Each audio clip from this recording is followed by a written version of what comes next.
آیا تاسو پوهېدئ چې غڼې تر هغه ډېرې حیرانوونکې دي کوم چې په لومړي نظر کښې تاسو ته ښکاري؟ له اوبو لاندې ژوند کوونکو څخه نیولې د ورېښمو تر ماهرو انجینرانو پورې داسې رازونه لري چې ډېری خلک ترې ناخبره دي. دلته د غڼو په اړه 5 داسې حیرانوونکې خبرې درته کوم چې ستاسو د فکر طریقه به په بشپړ ډول بدله کړي.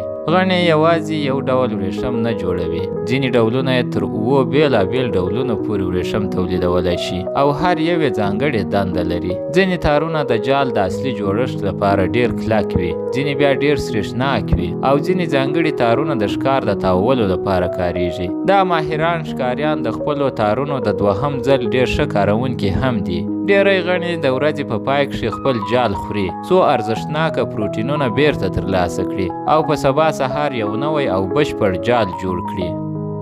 آیا د اوبو غڼه مو کله لیدلې ده؟ دا غڼه یو رښتینې اتله ده چې تر اوبو لاندې ژوند کوي. دا غڼه د اوبو لاندې د ورېښمو یو د زنګولې په شان خونه جوړوي او په هغه کښې هوا بندوي. د همدې کوچنۍ هوایي خونې په مرسته دا کولی شي په بشپړ ډول تر اوبو لاندې ژوند او ښکار وکړي. د غڼو په نړۍ کښې مینه هم ځانګړی رنګ لري. نر غڼې ډېر وخت د خپلې خوښې غڼې لپاره د مینې نغمه غږوي. هغوی د جال تارونه په ځانګړي ریتم خوځوي څو وښیي چې زه د مینې غوښتونکی یم او ښکاري نه یم، او دا یو بل ډول رنګین حقیقت دی. د غڼو وینه شنه آبي رنګ لري. د انسانانو په څېر د اوسپنې پر بنسټ هیموګلوبین نه لري، بلکې د مسو پر بنسټ ځانګړې ماده کاروي چې د هغوی وینې ته دا آبي رنګ ورکوي.